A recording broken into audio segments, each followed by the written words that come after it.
here to tell us. So From the reptiles. no good can come from it. No one likes us. Can you tell me where the name Fourfires comes from? Yeah. So when I first got Instagram, I kind of didn't understand how to use it. And I based the name Fourfires on my husband, myself, and both my boys are all fire signs. So I just used Fourfires as like my username, and then it became my art name as my Instagram kind of evolved into just like art only. Right, I actually noticed that in going through it, just trying to see kind of the evolution of the art, and I noticed the first maybe year or so was all your sons, and it actually looks like. Did you have your first son in 2009? In 2007, 2007. I was Okay, a baby. gotcha. Yeah, no, my first was born in 2009, and I just thought that was funny. um, so. So are you originally from the Central Coast? We just talked off before the interview started. You're out in Napomo, but are you originally from Central California? I am. I grew up in Buellton. If Oh, you know where Napomo is, you probably know where Buellton is. Itty bitty town. I mean, it's bigger now than it was when I was a kid, but it was kind sure. of just a nothing back. Yeah. So my parents, they lived in Santa Barbara and then they moved up to Buellton in 1977. Hmm. And then I lived my whole life. I was like 19 in the same house. And actually my my first son was actually born in my parents' house in Buellton. Really So ended up coming back for a little bit. interesting. Yeah. Um, so do you have any particular training at all, or is this all just purely self-taught? I don't really. I did art in high school and then I did a little bit of city college, but you know, going to Santa Barbara for city college, I would get often distracted by the beach. So I didn't complete anything. So I'm pretty much just self-taught. Okay, My mom is an artist, and my uncle and my grandfather on my maternal side also was an artist. So I think it's just in me a little bit. And sure. then, you know, just nonstop practice. Absolutely. Practice makes perfect is the ultimate in teaching tool. And it sounds like it's just in your genes then, yeah. So what or who are some of your art influences? Maybe not necessarily in the world of art, maybe music or film, or where do you draw inspiration from? It's all over, really. Definitely, I had artist influences. Like I said, my mom was an artist, and so kind of seeing her doing art all the time. Um, as far as like famous artists go, Klimt is one of my favorites, Okay, and heavily influenced work as far as like kind of honing into sort of where my art has gone, you know, because I was a little bit I would try to conform, you know what I mean? So I sure. was trying to do the a little bit more commercial, a little bit more, I don't know how to say it, family friendly, like paintings of fruit and Right. stuff like that. um it just never felt right to me. So I feel like seeing stuff that was in history that was a little bit more risque and a little bit more uh you know, their own self-expression was a big influence for me. And then of course, like you said, music, but I listen to all kinds of music. I watch a lot of horror movies, which Hmm. I don't know necessarily influences, but seeps into my darker stuff a Sure. little bit. So it's really from all over. And then nature. I mean, growing up, I lived rurally too. So growing up outside, I always would include, plants and animals and stuff like that, that I felt like I was a little bit more connected to. Sure. I mean, every single thing that you said makes sense. Judging by the artwork that I've seen, I can see every one of those influences. Um, and so, another thing I was going to bring up was I noticed this was a little while back, but I'm sure it's not an isolated incident, and it's probably happened since. Somebody had removed a watermark from your artwork, posted it as their own, and were was kind of a prick about it. It seemed to me. Is there? Do you encounter this often, and how do you deal with it normally, other than just calling them out on social media? So usually calling them out is sort of my last resort. I try to be as gracious as possible. And I understand that we live in a world now where, I found it on Pinterest is a common excuse for a lot of people to steal art or music or whatever. So I try to approach it as gracefully as possible. And the fire in me kind of escalates from there if they're not nice back. So, it happened more often than I'd like it to happen. I guess it's kind of sad to say that I'm a little bit used to it. Yeah. And yeah, I mean, basically, I don't realistically have $175 to copyright every single piece of art that I put out there, right? I mean, no artist really does, because I've definitely looked at, and that's why I know the exact amount, because there's been times where I felt like I have to do it. But it's not realistic for me. So I just try to handle it as graciously as I can until I get a little bit pushback, and then you've probably seen the mean streak. Oh, sure.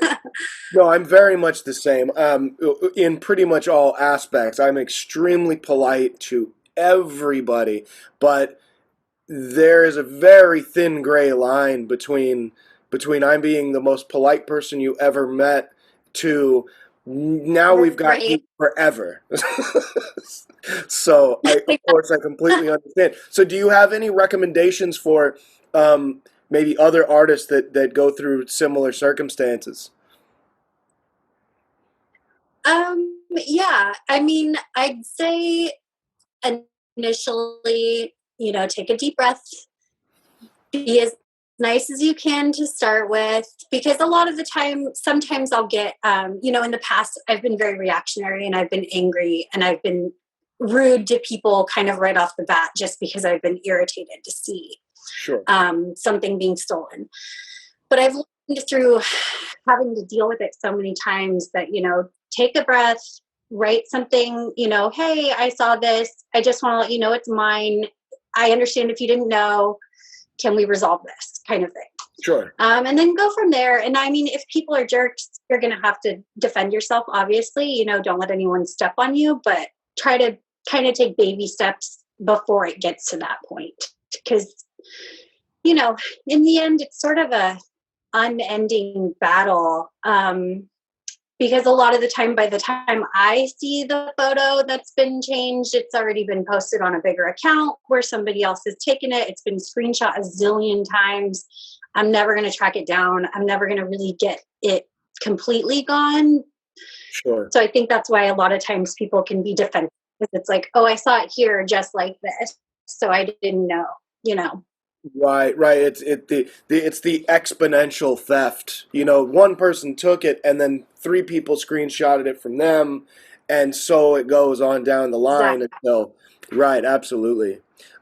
So this was a funny thing. I was Yeah. going through, kind of trying to just kind of tighten up my questions at the end of it, or this morning before the interview. I was listening to Frankenchrist by the Dead Kennedys, and while going through, Uh-huh. the only shirt that I saw you wearing was a Dead Kennedys shirt. It just happened at the same time, and I just thought that was funny. Is Punk rock is one of the most important things in my entire life, and I'm curious. I'm curious what effect it might have had on you throughout your life and maybe on your artwork as well. Yeah, for sure. That's an interesting question because actually my husband was in a punk rock band through high school and then outside of school for a few years.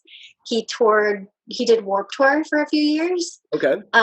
So he is hugely responsible for my musical inclinations in that direction because I wasn't a huge, I mean, I grew up in the 90s, so obviously punk rock was like huge at that time.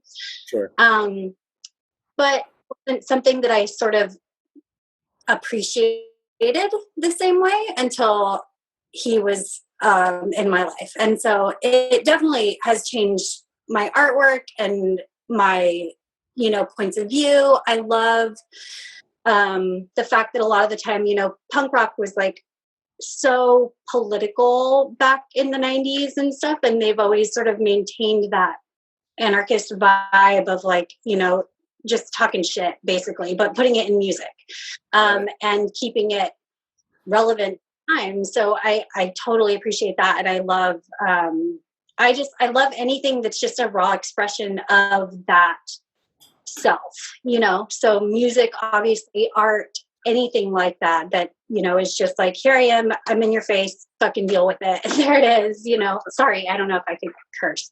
Of course you can. But yeah, I think so yeah, it's definitely influenced, like all music has influenced me, like on so many different levels, and for so many different reasons, right? It just, Sure. it's the soundtrack to our lives on so many levels. Absolutely. I couldn't agree with you more. If you don't mind me asking, what band was your husband in? He was in a band called Epileptic Hero. They did a couple of albums and stuff. I mean, you can find their old merch and shit on eBay. It's kind of funny. Oh, really? But it was, yeah, it was a funny thing.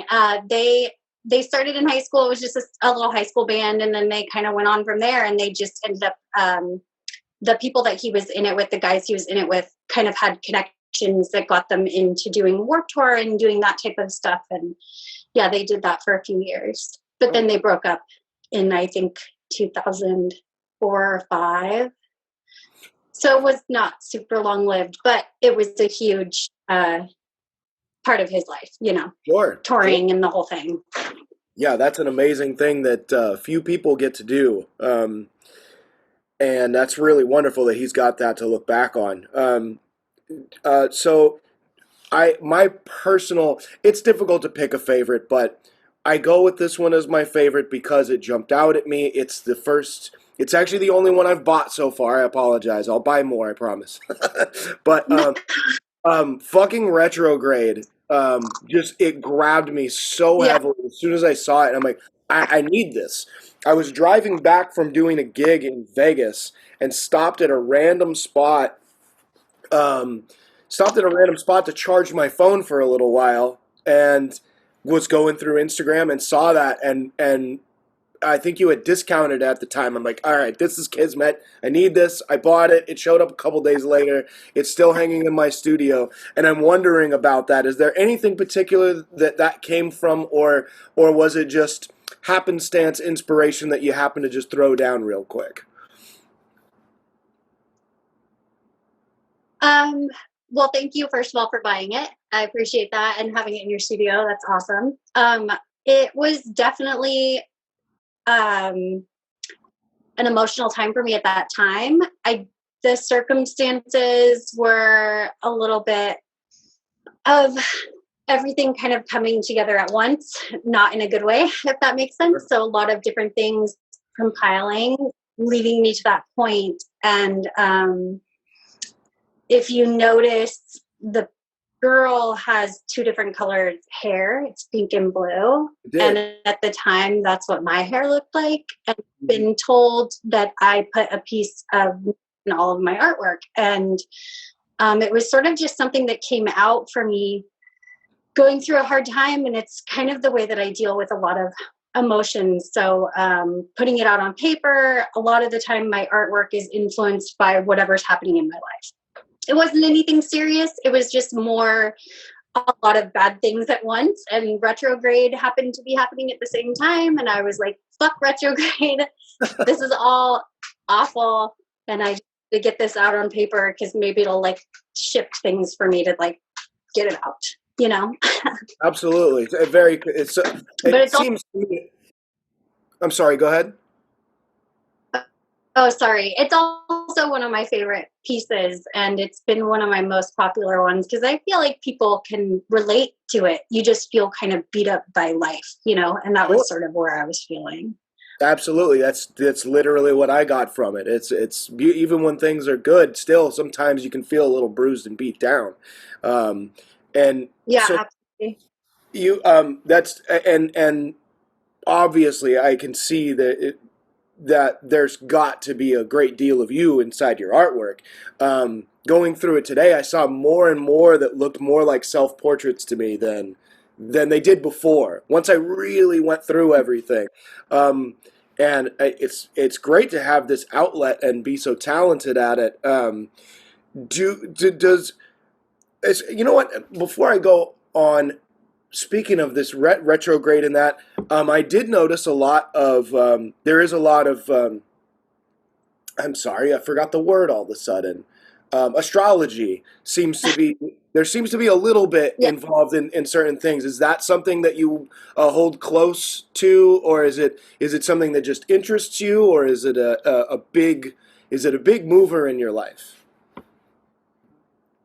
It is definitely something that interests me. I am no expert by any means, so it's not something that I'm highly educated in or anything like that, but it's definitely been a big influence in my life forever.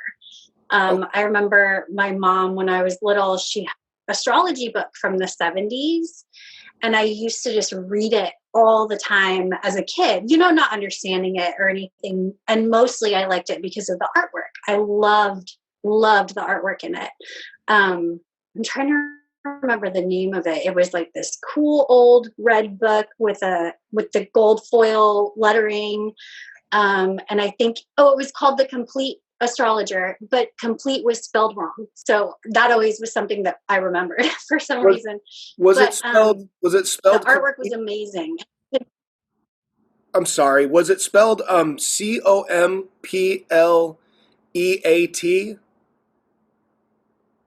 Yes, yeah. I know the It book you're was. talking about. Yeah.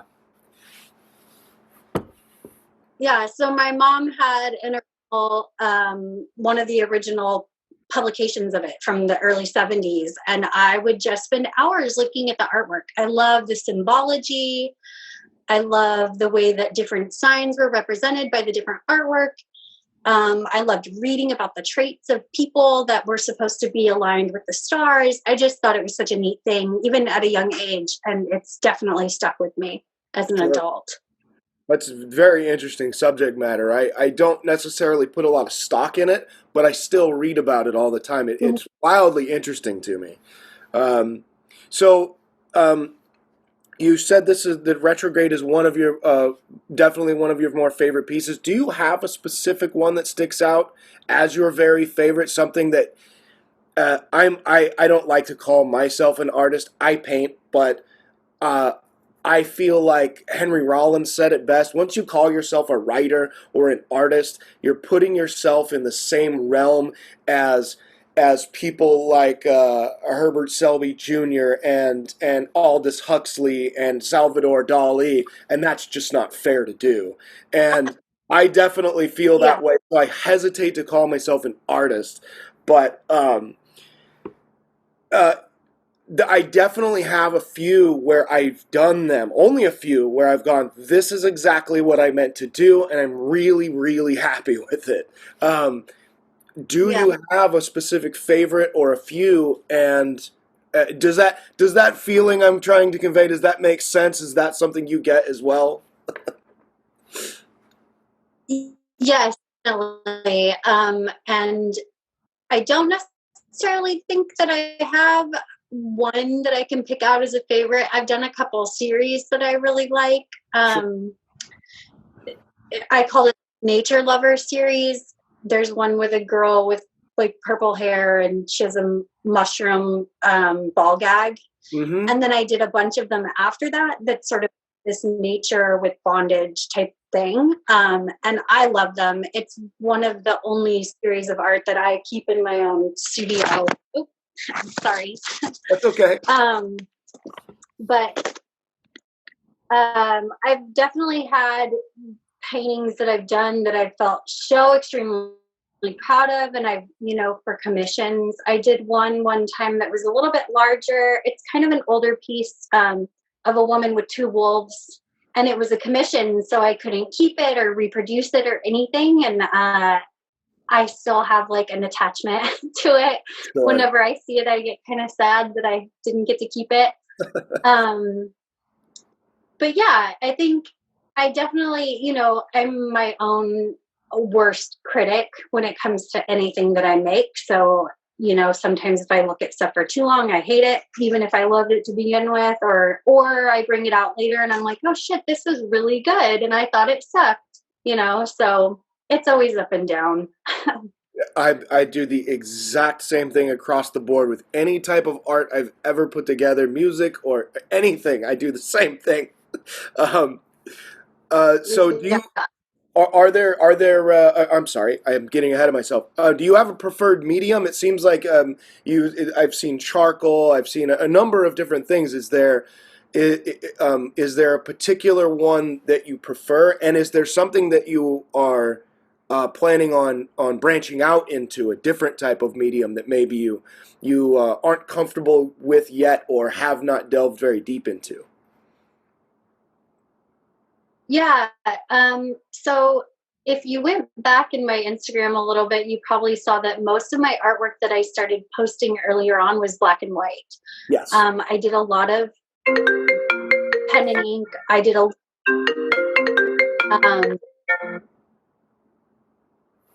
line work was my biggest start, and I honestly was afraid of using color for a really long time because I felt like I'd get this black and white down and I would get the value and I'd be like, oh man, this looks so good. If I put color on it, I'm going to fuck it up. I just know I'm going to mess it up. Sure. So it took me a really long time, and I started dabbling in colors of all things.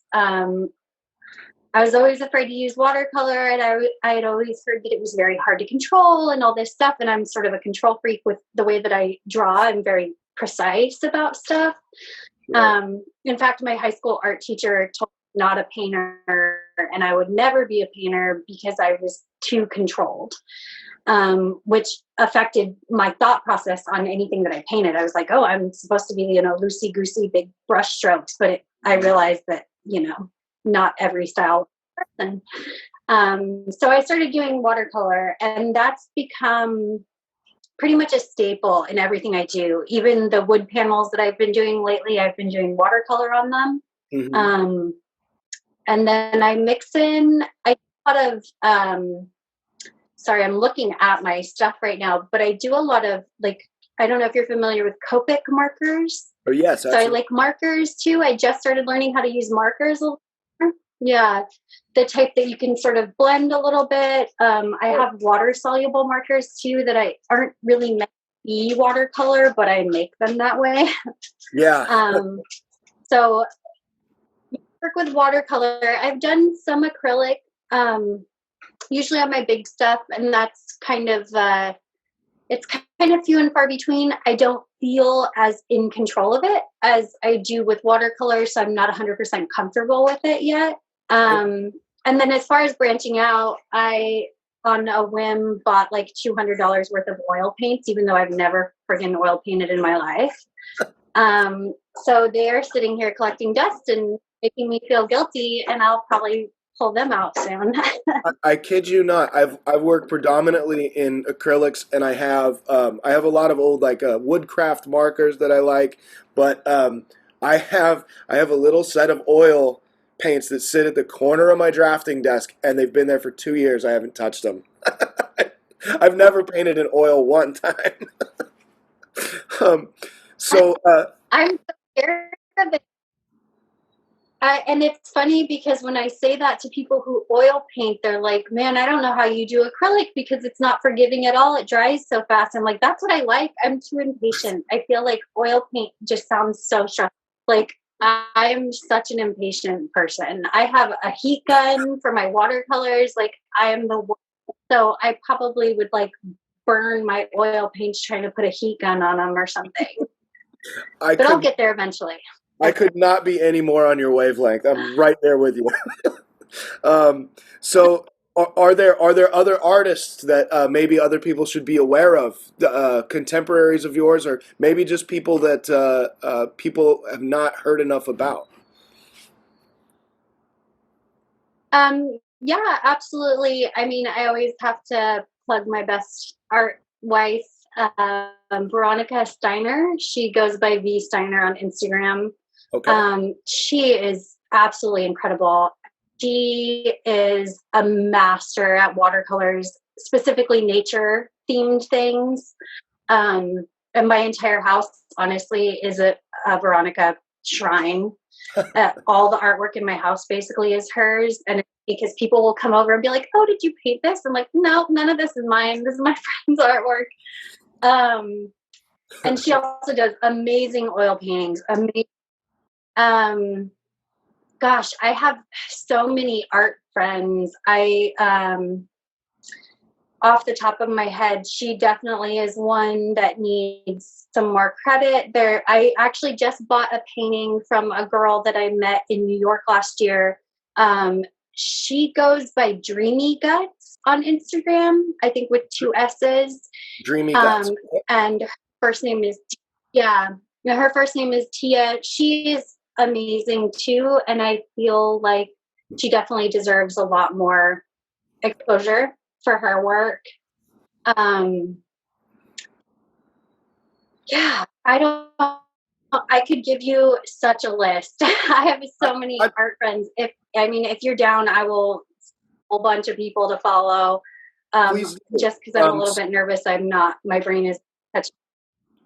no sweat. You're doing great. Go ahead and send me a list of them when we're done here, and I'll put them over on the podcast site for other people to check out. Awesome. So let's see.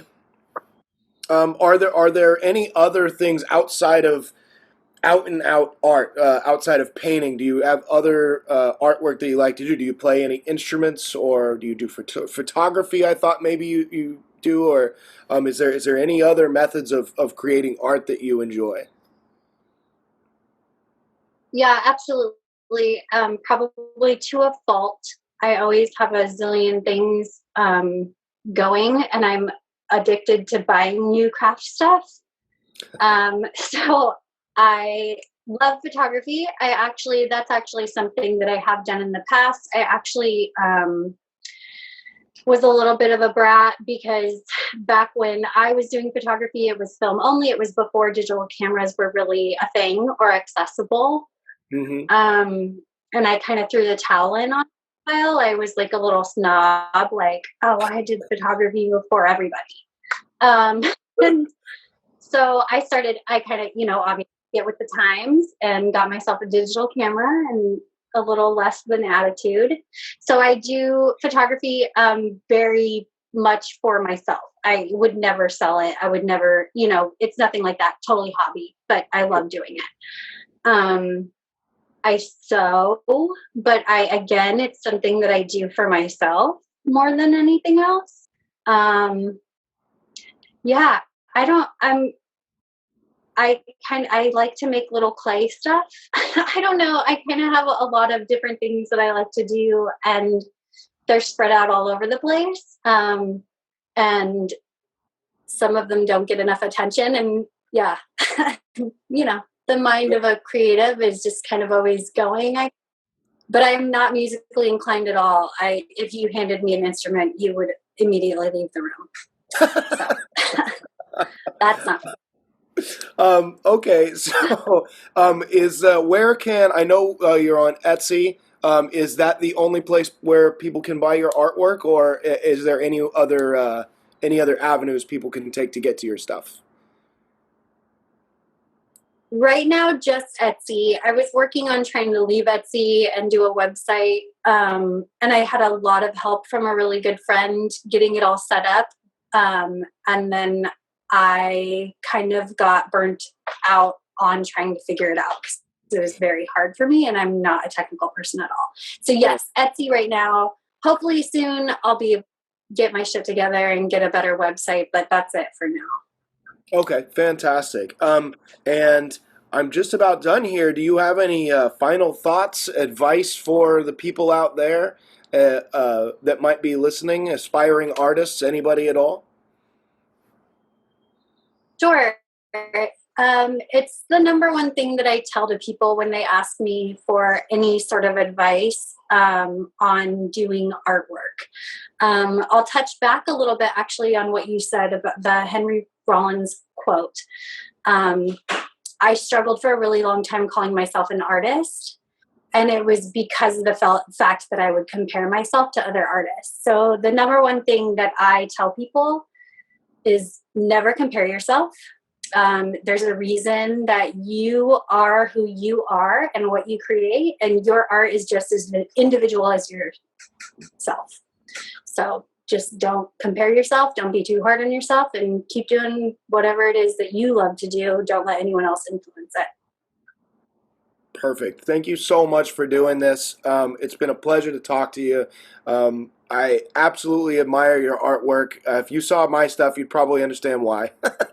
I appreciate you taking the time, and I wish you the best in your further endeavors with artwork. Thank you so much, Cecily. Thank you. Thanks again for asking me to do this. It really means a lot. And it was great talking to you. You too. And I'll send you that list. Perfect. I have about a foot long list. I love it. Absolutely. Awesome. Thank you so much. Thank you Have so a great much. day.